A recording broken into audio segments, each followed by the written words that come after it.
ஆதியாகமம் 15ஆம் அதிகாரம் முதல் வசனம். கர்த்தருடைய வார்த்தை ஆபிரகாமுக்கு உண்டாகி, ஆபிரகாமே, நீ பயப்படாதே, நான் உனக்கு கேடகமும் மகாபெரிய பலனுமாய் இருக்கிறேன். கர்த்தர் ஆபிரகாமை மெசொப்பொத்தாமியாவிலிருந்து அழைத்தார். அவரை அழைக்கும் பொழுது ஆபிரகாம் ஏன் என்று கேள்வி கேட்கவில்லை, எங்கே போகிறோம் என்று கேள்வி கேட்கவில்லை, நீர் எனக்கு என்னென்ன தரப்போகிறீர் அந்த கேள்வி கேட்கவில்லை. கர்த்தர் வா என்றார் அல்லது போ என்றார். அவர் என்ன சொன்னாரோ அதற்கு கீழ்ப்படிந்து ஆபிரகாம் பல ஆண்டுகள் அல்லது நாட்கள் கடந்தது. ஒரு நாள் கர்த்தர் ஆபிரகாம் பக்கமா வந்து, ஆபிரகாமே, நீ பயப்படாதே என்றார். அல்லேலூயா. அப்ப ஆபிரகாம் பார்த்து பயப்படாதேன்னு சொன்னார்னா அவர் என்ன செஞ்சிருக்கிறார் நீங்க நினைக்கிறீங்க? பயந்துருக்கிறார். யாரையாவது ஒருத்தரை பார்த்து அழாதே அப்படின்னா அவங்க அழுதுட்டு இருக்கிறாங்கன்னு அர்த்தம். அப்ப இவரு இதை பார்த்து பயப்படாதே அப்படின்னு சொல்றாருன்னா இவர் பயந்து இருக்கிறாருன்னு அர்த்தம். யாரு? 12ஆம் அதிகாரத்தில் விசுவாச வீரனாக தன் வாழ்க்கையை துவங்கின ஆபிரகாம் 13ல என்ன ஆச்சுன்னு தெரியல, 14ல என்ன ஆச்சுன்னு தெரியல, 15ஆவது அதிகாரத்தை அவர் ஆரம்பிக்கிற பொழுது கர்த்தர் அவரை பார்த்து நீ பயப்படாதே சொன்னார். அல்லேலூயா. இன்னைக்கு விசுவாசம் துவங்குற பொழுது மிக தைரியமாக தேசத்தை விட்டு நான் போறேன், கர்த்தரை காப்பாற்றுவார் அப்படின்னு தைரியமாக வந்த அநேகருக்குள்ள இன்னைக்கு ஏதோ சில காரியங்கள் குறித்து ஒரு விதமான அச்சம் இருக்கிறது, ஒரு விதமான பயம் இருக்கிறது. என்ன ஆகுமோ ஏதாகுமோ தெரியல. ஆபிரகாமுக்கு எதை குறிச்ச பயம் அப்படின்னா, 15ஆம் அதிகாரத்துல கர்த்தர் பேசின பிறகு ஆபிரகாம் வந்து ஆண்டவரை பார்த்து அழுவார். ஆண்டவரே, எனக்கு இவ்வளவு வயசாயிடுச்சு, என் வீட்டுல அதிகாரியாக இருக்கிற எலியேசரை தவிர வேறு யாரும் எனக்கு வாரிசு இல்லை, எனக்கு ஒரு ஆண் மகன் இல்லை, எனக்கு குழந்தை பாக்கியம் இல்லை, நானும் ரொம்ப வயசாகிவிட்டது, என் மனைவியும் முதிர் வயது உள்ளாகிவிட்டார், இனி என்ன நடக்க போகுது தெரியல. அவரோட பயம்.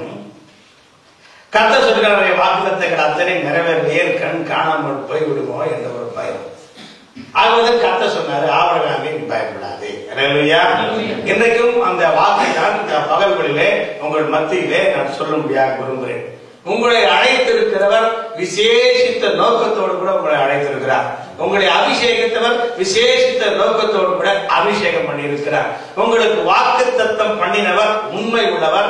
அந்த வாக்கை அவர் நிறைவேற்றுவதற்கு அவர் போதுமானவராக இருக்கிறவர். இந்த பகல்களிலே கர்த்தருடைய வாக்கு தத்தத்தை சந்தேகிக்காதே. உன் எதிர்காலத்தை குறித்து, உன் வாழ்க்கையில இதுவரைக்கும் கிடைக்காத சில நன்மைகளை குறித்து, அவர்கள் வாழ்க்கைக்கு கனவாக மாறிவிடுமா என்று சொல்லி நீ பயப்பட வேண்டாம். வாக்கு தத்தம் செய்தவர் உண்மை உள்ளவர். நீ எதிர்பார்க்கிற ஈசாக்கானாலும் சரி, அது வேலையானாலும் சரி, அது திருமணமானாலும் சரி, எந்த நன்மையான காரியங்களாலும் அதை நிறைவேற்றுவதற்கு நான் பரிசுத்த இயேசு உண்மை உள்ளவராக இருக்கிறார். இரண்டாவது அவர் சொல்கிறார், பயப்படாதே, நான் உனக்கு கேடகமாக இருக்கிறேன். கேடகம் என்றால்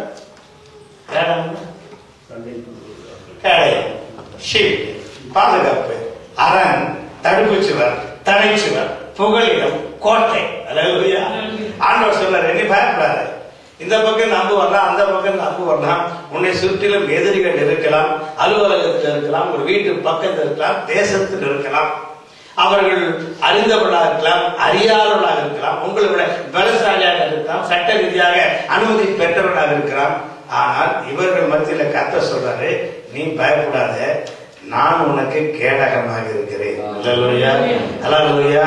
உங்களை விரோதமா இயந்திரங்களை பயன்படுத்தினாலும் சரி, சட்டங்களை பயன்படுத்தினாலும் சரி, மந்திர தந்திர ஆயுதங்களை பயன்படுத்தினாலும் சரி, உங்க கிட்ட அது வராது. உன் கண்டால் மாத்திரம் நீ அதை காண்பாய். அல்லேலூயா.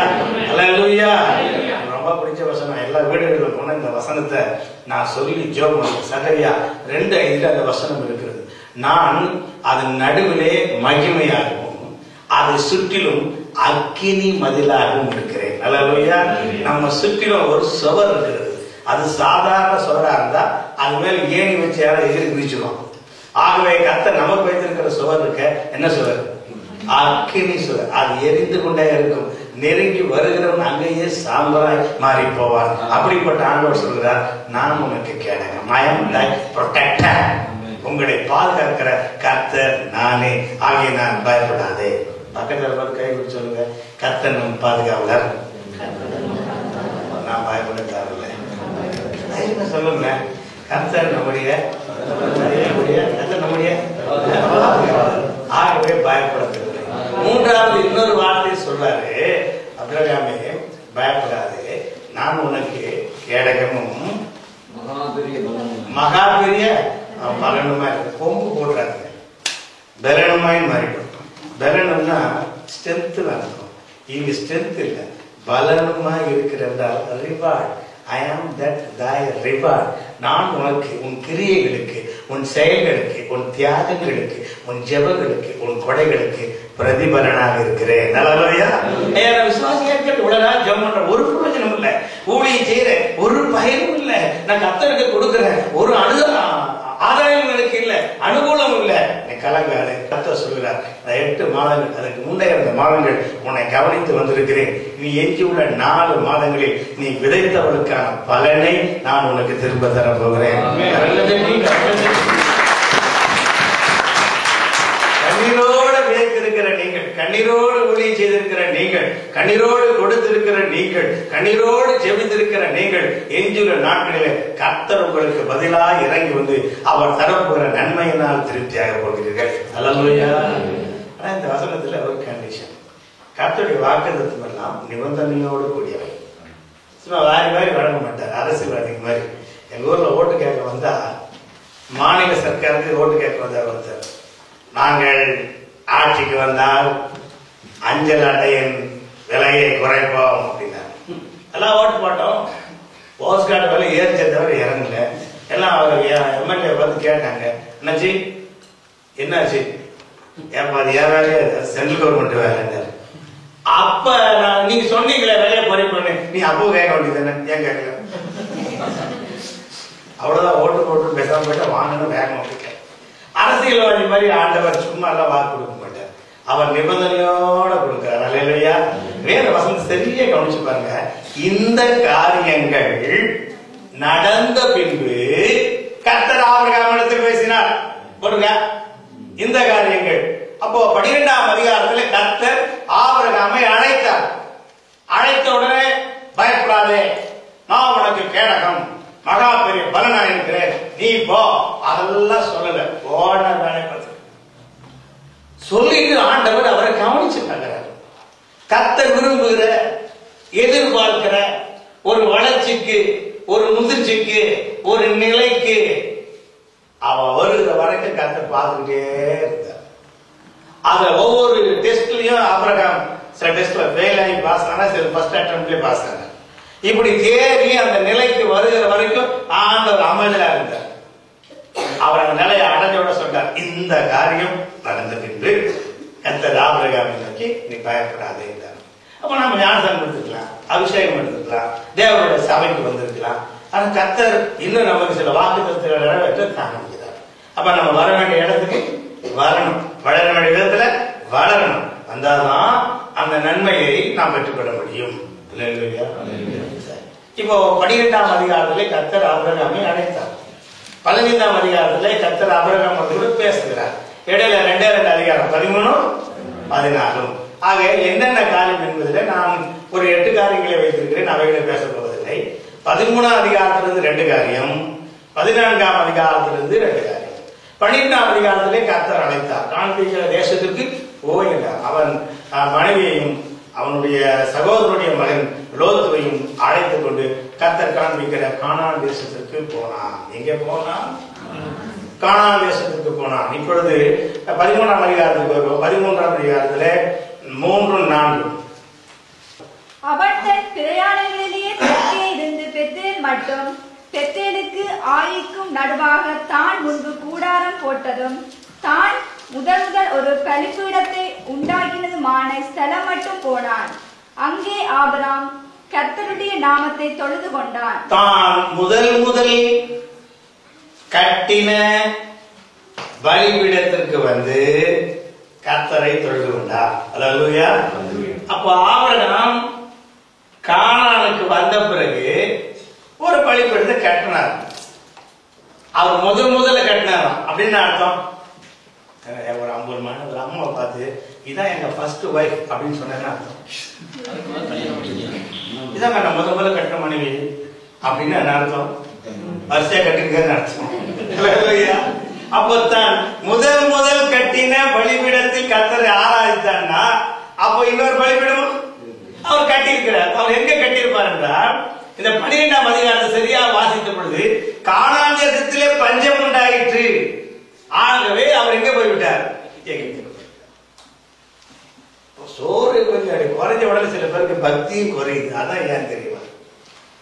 கர்த்தர் 3 வேளையும், சில பேருக்கு 6 வேளையும் நல்லா ஃபுல்லா கொடுத்தாதான் கர்த்தருக்கு ஸ்தோத்திரம் அப்படி வருது. சில பேருக்கு கொஞ்சம் ஏதாவது நெருக்கம் இடுக்கன் அப்படி வந்து விட்டா அப்படி பழையபடி கொஞ்சம் பின்னாடி போயிடும். அங்க போயாவது கொஞ்சம் நல்லா இருந்தாரா அப்படின்னா, விசுவாசனின் நம்ம தகப்பன் அந்த நாட்டு தலைவர்கிட்டே பொய்யதான் சொன்னார். நீங்க 12ஆம் அதிகாரத்தை வீட்டுல போய் வாஸ்து பார்த்து அவங்க மனைவி சங்கதியில அவர் என்ன சொன்னாரு? அவர் பொய் சொல்லிட்டார். அது என்ன பொய்னா ஆகுபடி பொய். அது மாதிரி இந்த பெந்தகோஸ்துக்கார் சொல்ற பொய், ரட்சிக்கப்பட்டவங்க சொல்ற பொய் மாதிரி, அதாவது உண்மை மாதிரி இருக்கும். சொல்ல மாட்டீங்க? பொய் மாதிரி இருக்கும். சாப்பிட்டியானா சாப்பிட மாட்டேன், சாப்பிட்டேன் சாப்பிட்டேன் விசுவாசத்துல சொன்னேன். இது என்ன பொய்? அந்த மாதிரி ஒரு பொய். ஆக எகிப்துக்கு போய்விட்டான், பொய் சொல்ல ஆரம்பித்து விட்டான், உலகமாவே திரும்பி போயிட்டான். கர்த்தர் பார்த்தாரு, இவன் புறப்படும் போது ரொம்ப வேகமா புறப்பட்டான்.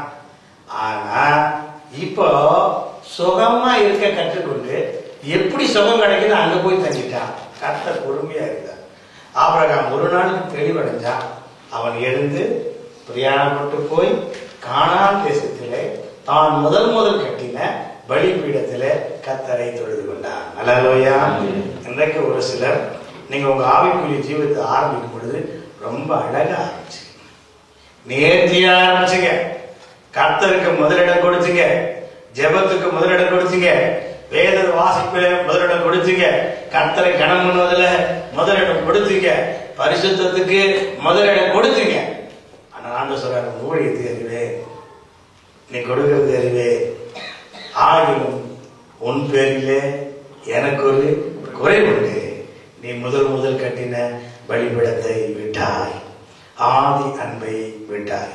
ஒரே நாள் நான் வேளாண்மை கருத்தரங்கு போனோம். பெரும் செலவு, பெரும் நேரம், பெரிய முயற்சி. இவைகளெல்லாம் எதற்கு? இந்த விடுமுறை நாட்களை கழிப்பதற்கா? இல்ல, நம்ம கிட்ட இருக்கிற சில காரியங்களை கழிப்பதற்காக. எல்லாத்தையும் தள்ளிட்டு ஆண்டவருக்குள்ள ஒரு உயர்ந்த நிலையை அடைவதற்காக. அதனுடைய தொடர்ச்சி தான் இந்த ஆராதனை. கர்த்தருடைய வார்த்தை கேட்டுக்கொண்ட நம்முடைய ஆள் எப்படின்னா ஃபர்ஸ்ட் லவ் அப்படின்னு சொன்னா, நீங்க உடனே முதல் விசுவாசத்துக்குள்ள வந்தோமே அதெல்லாம் நீங்க கூடாது. ஃபர்ஸ்ட் லவ்னா இப்படி பார்க்கணும், ஹையஸ்ட் லவ். ஒரு ஆவிக்குரிய ஜீவிதத்திலே நாம் மிக நெருங்கி இருந்த காலகட்டங்களை நினைத்து பார்க்கணும். அந்த காலகட்டத்தை அதை விட தாண்ட வேண்டுமே தவிர அதை விட்டு குறையக்கூடாது. இந்த மாலை வழியிலே உங்கள் ஆவிக்குரிய ஜீவத்தை நீங்கள் சரியாய் நிதானித்து பார்க்க வேண்டும்.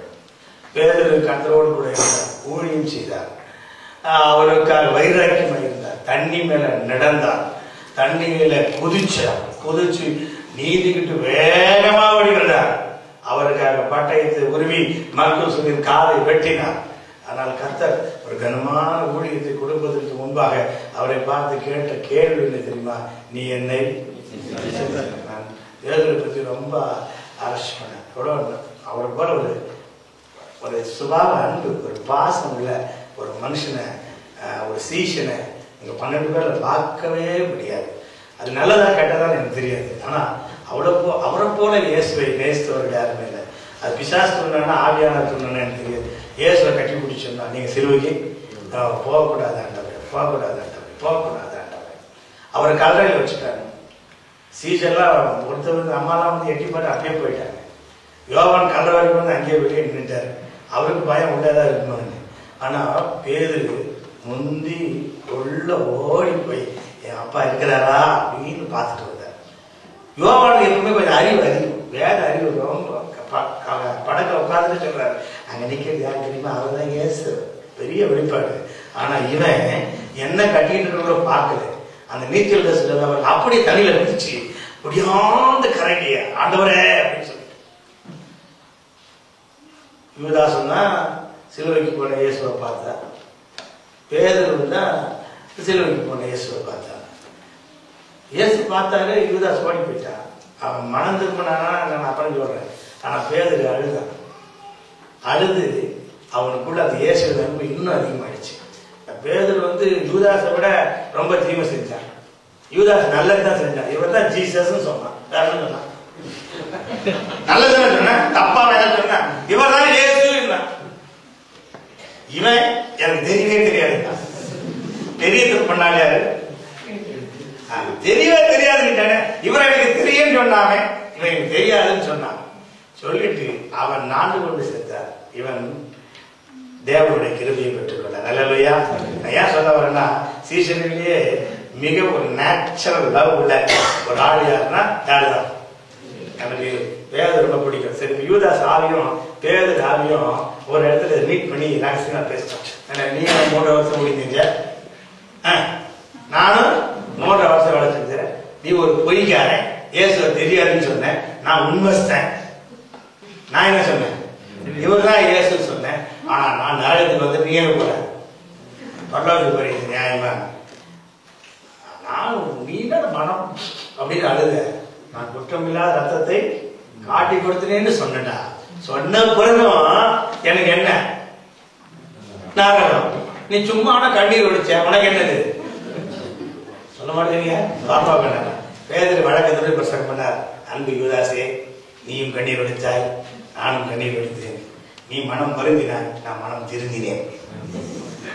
சில ஆள் மனம் வருந்தோம், மனம் திருந்தாது. தப்பு செஞ்சுட்டோம் பாஸ்டர், அது ரைட் தான். நீ செய்ய மாட்டேன்னு வர மாட்டான். தப்பு செஞ்சுட்டோம் பாஸ்டர், நாளைக்கு தப்பு செஞ்சுட்டோம் பாஸ்டர், அது மனம் வருந்துது. நமக்கு மனம் வருந்துதல் தேவையில்லை. என்ன வேணும்?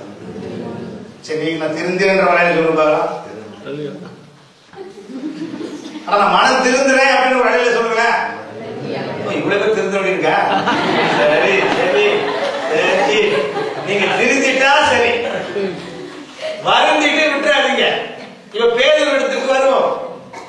பேதுரு இவ்வளோ அன்புள்ளவரா இருந்த ஆனாலும் ஏசு அவரை பார்த்து ஒரு கேள்வி கேட்டார். நீ என்னை? ஆமாண்டவர். ஆலோசனை விட நீ என்ன நேசிக்கிற அப்படின்னா ஆமாண்டவர். 3வது முறை நீ என்ன நேசிக்கிறியா, அன்பா இருக்கிறாயா? அப்பதான் சொன்னா, ஆண்டவரே நீரே அறிவியல் ஐயா, என் ஸ்டாண்டர்ட் என்னன்னு உமக்கு தெரியும் ஐயா அப்படின்னு.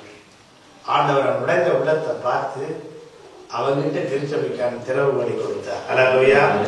இந்த மாலை வேளையில ஆண்டு உங்ககிட்ட கேட்கறது என்னன்னா, என்னை நேசிக்கிறேன், நான் இல்லைன்னு சொல்றேன். இதுவரைக்கும் நேசித்ததை விட என்னை அதிகமாக நேசிக்கிறாயா? அல்லேலூயா. நீங்கள் முதல் ஹையஸ்ட் பீக், உச்ச இடத்துக்கு நீங்கள் வர வேண்டும். அந்த இடத்துக்கு நீங்கள் வரும்போது கர்த்தர் சொல்றார், நீ பயப்படாத, இனிமேல் தான் உனக்கு வாக்குத்தத்தங்களை நிறைவேற்ற போகிறேன். கரங்களை தள்ளி கர்த்தரை சொல்லுங்க. தான் முதல் கட்டின பலிபீடம், அதாவது ஆதி அன்புக்கு திரும்பி வருதல்.